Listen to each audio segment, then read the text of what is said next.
राहुल बेटा, मुझे माफ कर दे। भावनाओं में बहकर मुझसे बहुत बड़ी गलती हो गई। ये सुन राहुल के पैरों तले जमीन खिसक गई। उसकी आंखों में गुस्सा भरने लगा। उसने चीखते हुए कहा, मतलब मैं किसी और का बेटा हूँ? माधुरी जी जोर जोर से रोने लगी। उन्होंने हाथ जोड़ते हुए कहा, शाम का समय, पूरे घर में हल्की हल्की रोशनी फैली हुई थी। बाहर बारिश होने वाली थी और आसमान में काले बादल छाए हुए थे। आलोक सिंह अपने बड़े से ड्राइंग रूम में चुपचाप बैठे अखबार पढ़ रहे थे। उनके चेहरे पर हमेशा की तरह गंभीरता थी। वही माधुरी जी रसोई में काम कर रही थी और बार बार अपनी बहू सुहानी को आवाज लगा रही थी। लेकिन सुहानी अपने कमरे में लैपटॉप पर ऑफिस का काम कर रही थी। उसकी शादी को अभी सिर्फ 6 महीने ही हुए थे। वो पढ़ी लिखी और आत्मनिर्भर लड़की थी, जिसकी सोच बाकी लोगों से काफी अलग थी। इसी वजह से घर में अक्सर छोटी छोटी बातों को लेकर तनाव बना रहता था। माधुरी जी ने गुस्से में आवाज लगाई, सुहानी, बहू होकर भी तुम्हें घर की जिम्मेदारियों का बिल्कुल एहसास नहीं है। हर समय बस नौकरी और मोबाइल में लगी रहती हो। सुहानी ने धीरे से लैपटॉप बंद किया और बाहर आई। उसने शांत आवाज में कहा, मम्मी जी, मैं घर के कामों से भाग नहीं रही, लेकिन मैं चाहती हूँ कि घर की जिम्मेदारियां सब मिलकर निभाएं। ये सुनते ही माधुरी जी का चेहरा तमतमा गया। उनके लिए बहू का इस तरह जवाब देना किसी तमाचे से कम नहीं था। कुछ समय बाद राहुल ऑफिस से घर लौटा। घर का माहौल देखकर वो समझ गया कि फिर कोई विवाद हुआ है, लेकिन हमेशा की तरह उसने चुप रहना ही बेहतर समझा। उसी रात खाने की मेज पर सन्नाटा पसरा हुआ था। तभी प्राची ने ताना मारते हुए कहा, भाभी तो बहुत मॉडर्न है, इन्हें घर के संस्कारों से क्या मतलब। सुहानी ने इस बार भी खुद को शांत रखा, लेकिन उसकी आंखों में दर्द साफ दिखाई दे रहा था। तभी आलोक सिंह ने पहली बार सबके सामने कहा, अगर बहू पढ़ी लिखी है तो इसका मतलब ये नहीं कि वो गलत है। समय बदल रहा है, थोड़ा तुम लोग भी बदल जाओ। ये सुनकर माधुरी जी और प्राची दोनों हैरान रह गईं। उन्हें पहली बार लगा कि घर में कोई सुहानी का साथ दे रहा है। रात को अपने कमरे में राहुल ने सुहानी से कहा, तुम थोड़ा एडजस्ट क्यों नहीं कर लेती? सुहानी की आंखों में आंसू आ गए। उसने भारी आवाज में कहा, मैं हर दिन कोशिश करती हूँ राहुल, लेकिन यहाँ मुझे इंसान नहीं, सिर्फ बहू समझा जाता है। राहुल चुप हो गया।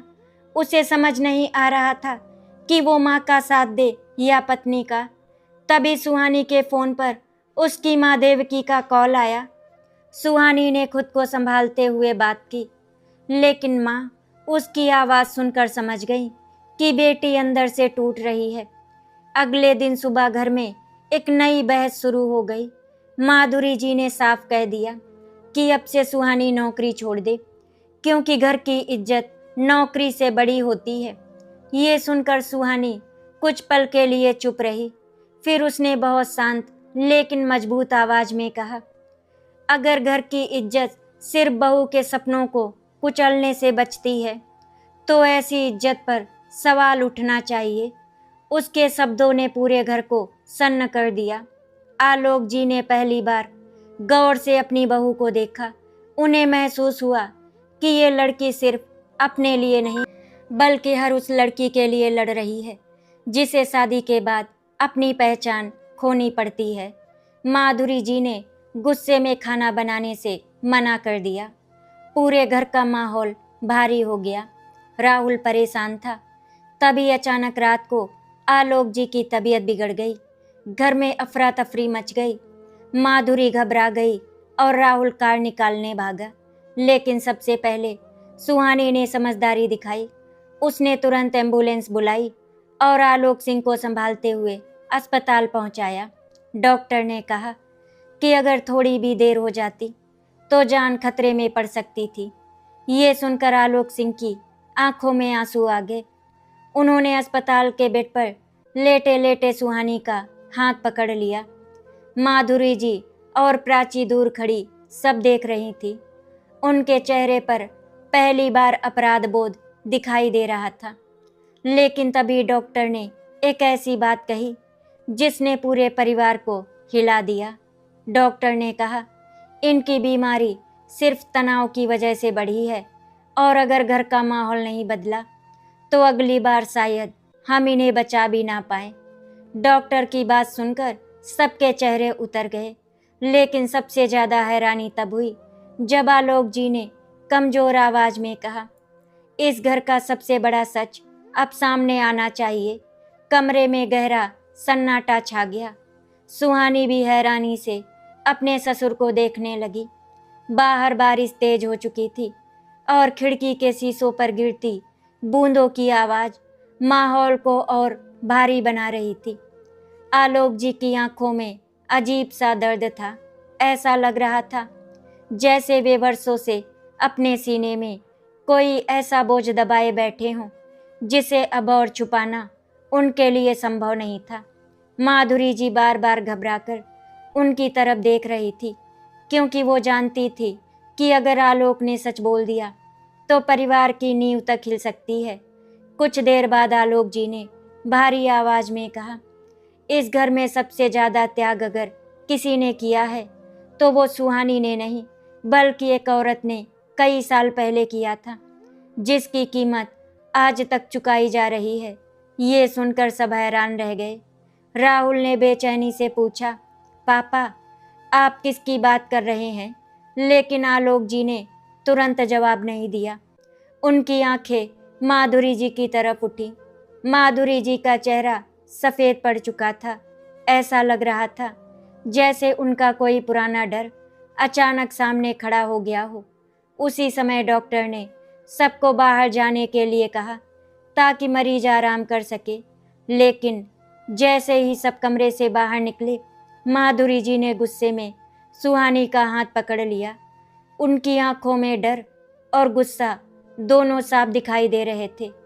उन्होंने धीमी लेकिन कठोर आवाज में कहा, तुम्हारे इस आधुनिक सोच ने घर की शांति खत्म कर दी है।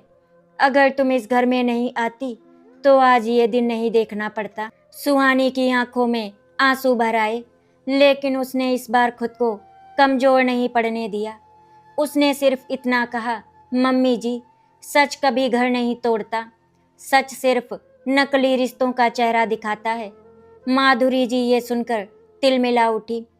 तभी प्राची भी वहां पर आ गई। उसने हमेशा की तरह अपनी माँ का साथ देते हुए कहा, भाभी को तो बस इस घर में अपनी मनमानी करनी है। पापा को भी इन्होंने अपने पक्ष में कर लिया, लेकिन इस बार राहुल चुप नहीं रहा। उसने पहली बार अपनी बहन से कहा, बस करो प्राची, हर बात में सुहानी को दोष देना बंद करो। राहुल की ये बात सुनकर प्राची हैरान रह गई, क्योंकि राहुल हमेशा हर विवाद से बचता था। देर रात तक अस्पताल के बाहर बेचैनी का माहौल बना रहा। तभी अचानक सुहानी के फ़ोन पर उसकी माँ देवकी का कॉल आया। सुहानी ने जैसे ही फ़ोन उठाया, उसकी माँ ने तुरंत पूछा, बेटी सब ठीक तो है ना? सुहानी अब खुद को रोक नहीं पाई। उसकी आंखों से आंसू बह निकले। उसने रोते हुए कहा, माँ, मैंने इस घर को अपना बनाने की बहुत कोशिश की, लेकिन यहाँ हर दिन मुझे गलत साबित किया जाता है। देवकी कुछ पल चुप रही, फिर उन्होंने धीमी आवाज़ में कहा, बेटी, रिश्ते तब तक ही चलते हैं जब तक उनमें सम्मान बचा हो। जहाँ सम्मान खत्म हो जाए वहाँ इंसान अंदर से मरने लगता है। उधर अस्पताल के कमरे में आलोक जी अकेले लेटे हुए थे। उनकी आंखों के सामने पुराने दिन घूम रहे थे। अचानक दरवाज़ा खुला और माधुरी जी अंदर आई। उनके चेहरे पर घबराहट साफ दिखाई दे रही थी। उन्होंने धीमी आवाज़ में कहा, आलोक जी, जो बात इतने साल छुपी रही उसे अब बाहर लाने की क्या ज़रूरत है? आलोक जी ने गहरी सांस ली और कहा, क्योंकि अब मैं अपने बेटे और बहू की ज़िंदगी भी उसी झूठ में बर्बाद होते नहीं देख सकता। माधुरी जी की आंखें भर आई। उन्होंने कांपती आवाज़ में कहा, अगर राहुल को सच पता चल गया तो वो मुझसे नफरत करने लगेगा। आलोक जी ने दर्द भरी मुस्कान के साथ कहा, जिस रिश्ते की नींव झूठ पर रखी जाए वहाँ प्यार नहीं सिर्फ डर बचता है। अगर ये बात राहुल को कहीं और से पता चली तो फिर बहुत बुरा हो जाएगा। ये सुनकर माधुरी जी की आंखों से आंसू बहने लगे।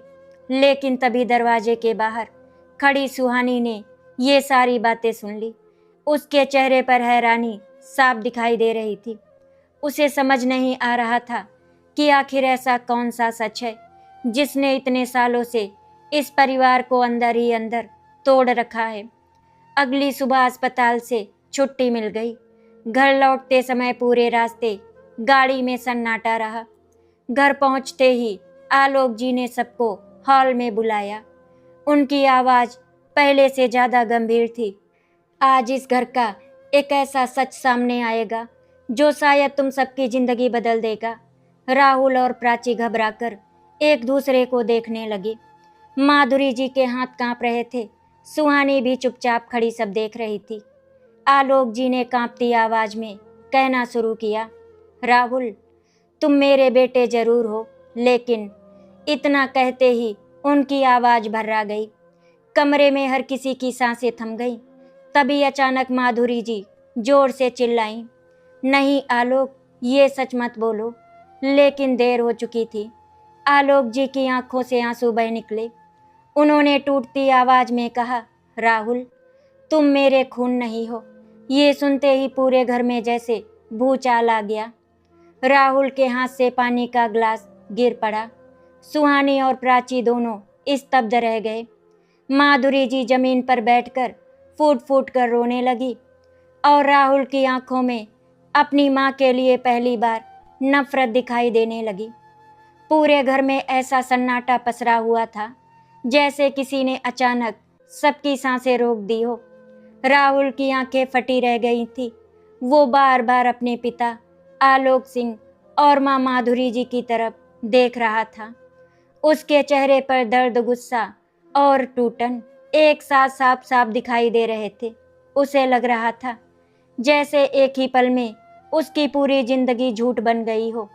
अचानक वो जोर से चिल्लाया, माँ, ये सब क्या है? पापा क्या कह रहे हैं?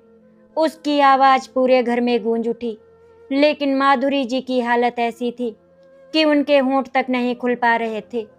कुछ पल बाद आलोक जी ने भारी आवाज़ में कहा, राहुल, आज तक मैंने तुम्हें अपने बेटे से बढ़कर प्यार दिया है, लेकिन अब सच छुपाना पाप लगने लगा है। जब तक मैं तुम्हें ये सच्चाई नहीं बता देता, मैं अंदर ही अंदर टूटता रहूँगा। राहुल की आंखों में आंसू भर आए। उसने कांपती आवाज़ में पूछा, तो फिर मेरा असली पिता कौन है? ये सवाल सुनते ही माधुरी जी फूट फूट कर रोने लगी। उनके आंसू रुकने का नाम नहीं ले रहे थे। प्राची भी घबराकर अपनी माँ के पास बैठ गई। पूरे घर का माहौल भय और दर्द से भर चुका था। माधुरी जी ने कांपती आवाज़ में कहना शुरू किया, आज से लगभग 30 साल पहले मेरी जिंदगी में एक बहुत बड़ा तूफान आया था। मेरी शादी आलोक जी से हो चुकी थी, लेकिन शादी के कुछ महीनों बाद आलोक जी बिजनेस के सिलसिले में कई महीनों के लिए बाहर चले गए थे। उसी दौरान मैं अकेली पड़ गई थी। घर वाले मुझे हर छोटी बात पर ताने देते थे। मैं अंदर से पूरी तरह टूट चुकी थी। इतना कहते कहते उनका गला भर आया। उन्होंने रोते हुए आगे कहा, उसी समय मेरी मुलाकात एक ऐसे आदमी से हुई जिसने मुझे सहारा दिया और मैं भावनाओं में बह गई। ये सुनते ही राहुल के पैरों तले जमीन खिसक गई। उसकी आंखों में गुस्सा भरने लगा। उसने चीखते हुए कहा, मतलब मैं किसी और का बेटा हूँ?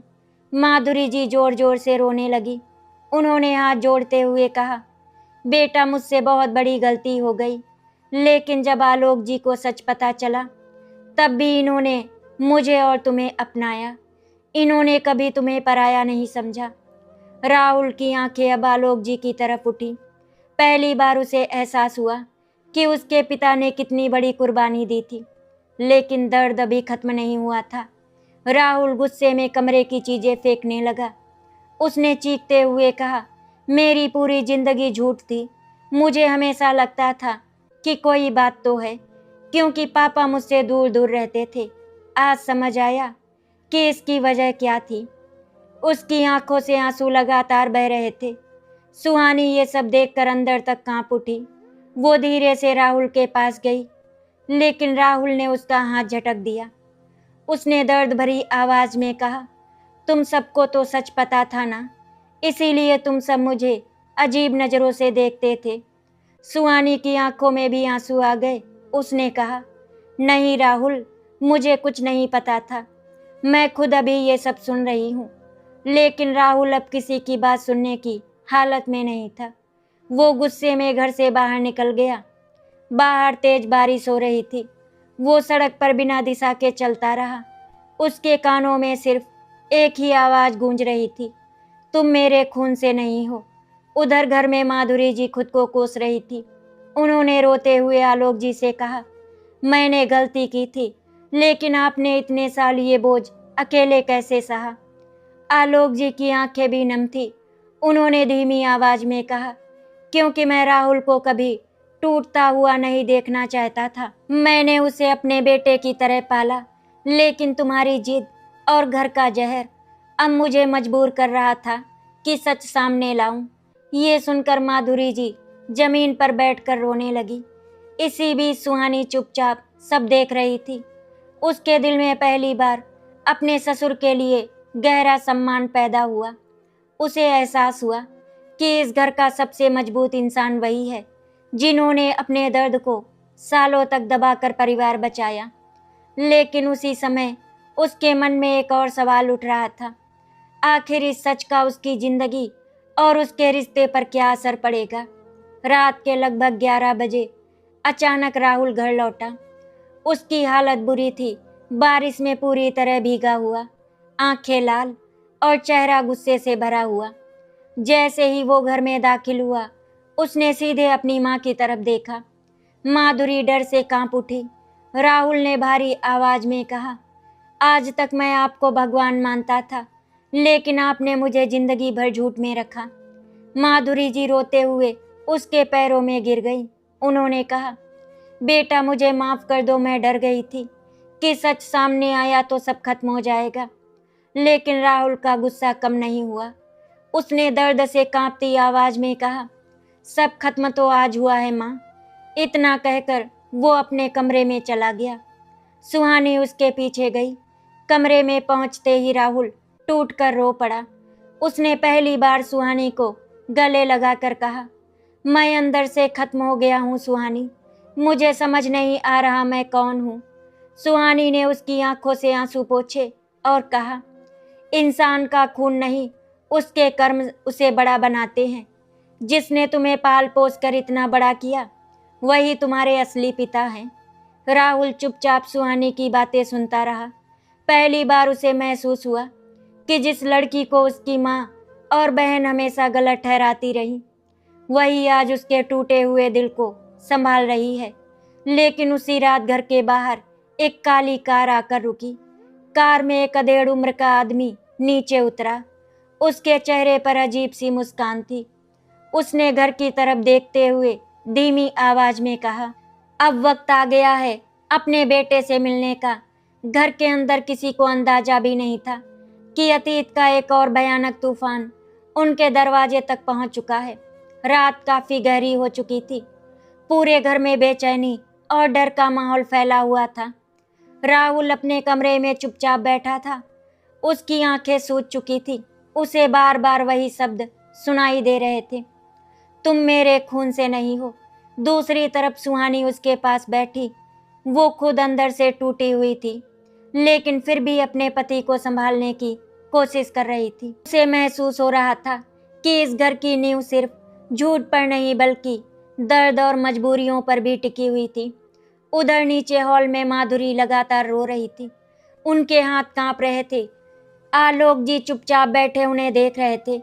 उनके चेहरे पर गुस्सा नहीं बल्कि थकान दिखाई दे रही थी। उन्होंने धीमी आवाज में कहा, माधुरी सच सामने आ ही गया, अब डरने से कुछ नहीं होगा।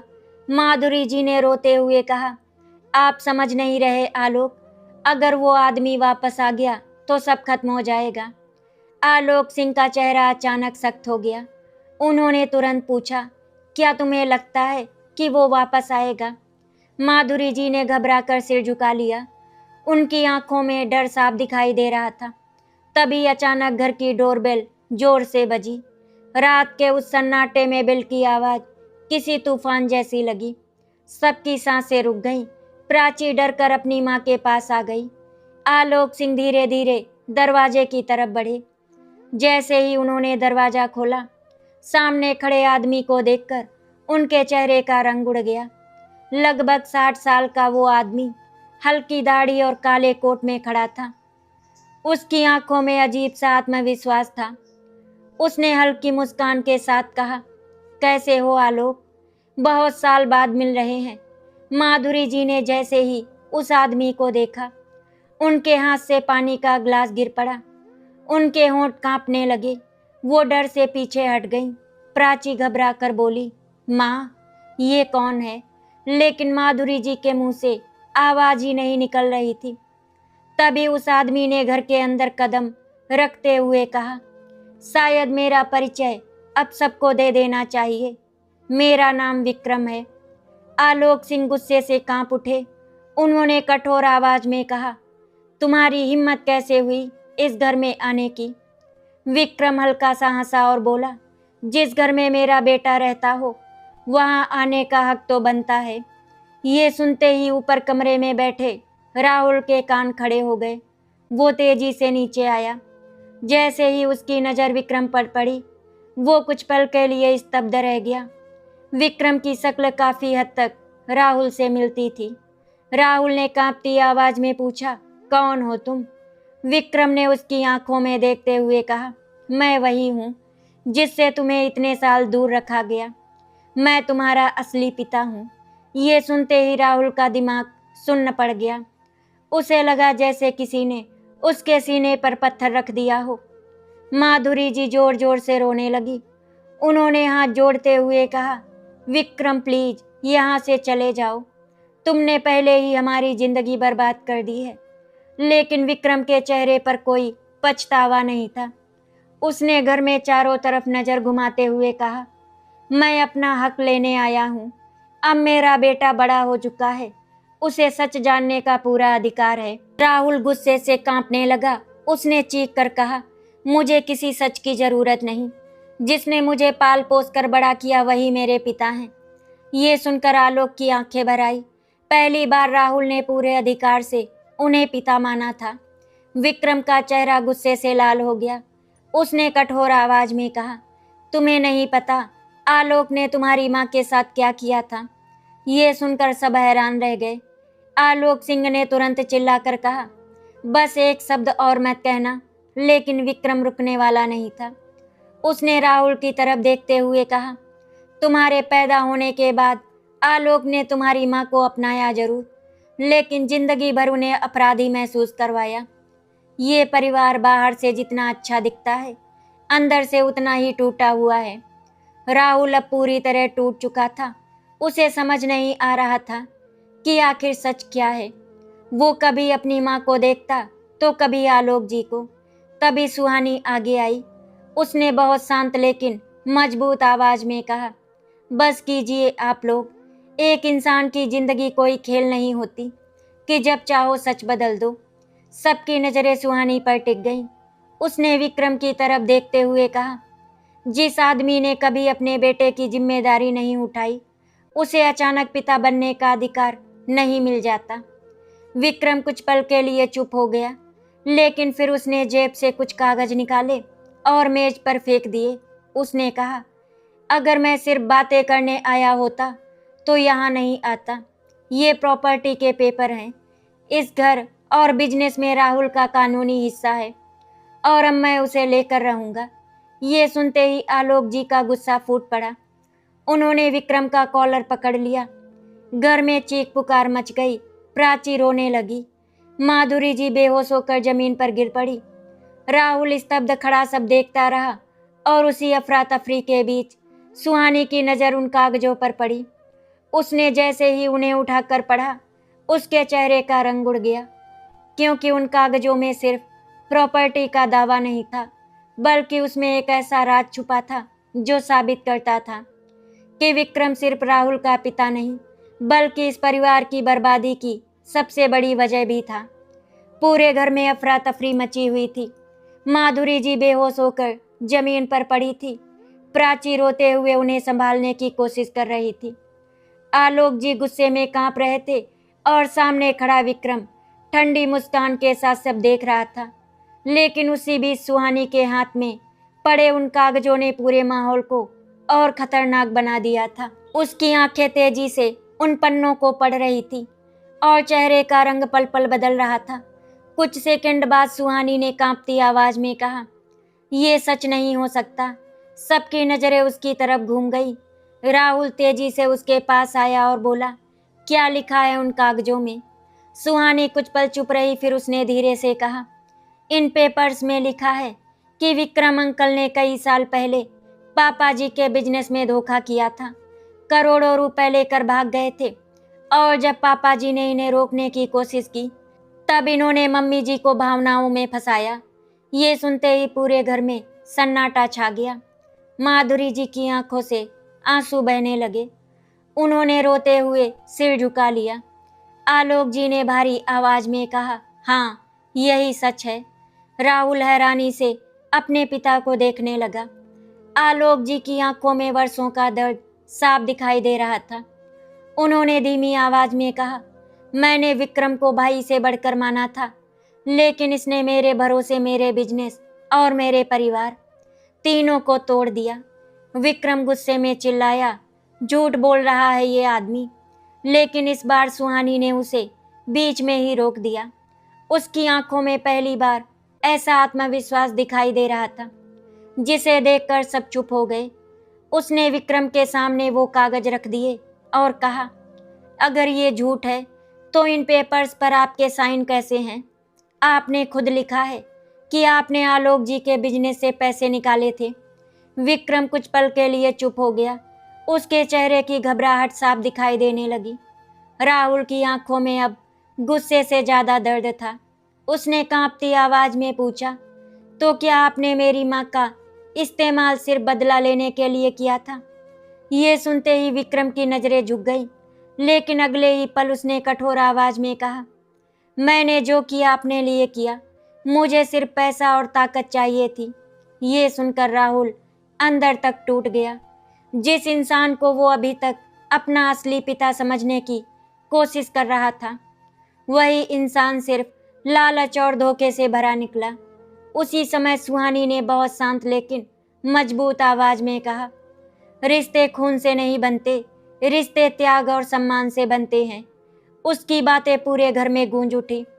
उसने राहुल की तरफ देखकर कहा, जिस इंसान ने तुम्हें जन्म दिया उसने सिर्फ धोखा दिया, लेकिन जिसने तुम्हें नाम, प्यार और पहचान दी वही तुम्हारे असली पिता हैं। राहुल की आंखों से आंसू बह निकले।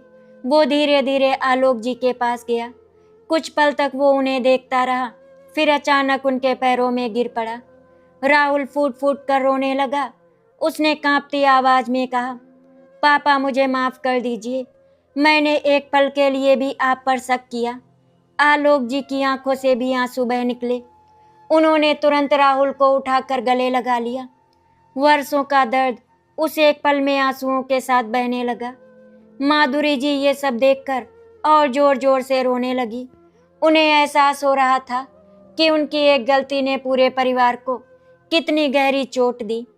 लेकिन कहानी का सबसे बड़ा मोड़ अभी बाकी था। सुहानी धीरे धीरे माधुरी जी के पास गई। पूरे घर को लगा कि शायद अब वो अपनी सास को उनके किए का एहसास दिलाएगी, लेकिन उसने ऐसा कुछ नहीं किया। उसने चुपचाप माधुरी जी का हाथ पकड़ा और उन्हें उठाया। फिर बहुत शांत आवाज में कहा, गलती इंसान से होती है मम्मी जी, लेकिन परिवार वही होता है जो टूटने के बाद भी एक दूसरे को संभाले। ये सुनते ही माधुरी जी सुहानी के गले लगकर फूट फूट कर रोने लगी। उन्होंने रोते हुए कहा, बहू नहीं, तुम इस घर की बेटी हो। मैंने तुम्हें हमेशा गलत समझा। सुहानी की आंखों में भी आंसू थे, लेकिन उन आंसुओं में दर्द से ज्यादा अपनापन था। उधर विक्रम ये सब देखकर गुस्से से तिलमिला उठा। उसने चीखते हुए कहा, तुम लोग मुझे ऐसे बाहर नहीं निकाल सकते। तभी आलोक जी पहली बार पूरी मजबूती से उसके सामने खड़े हो गए।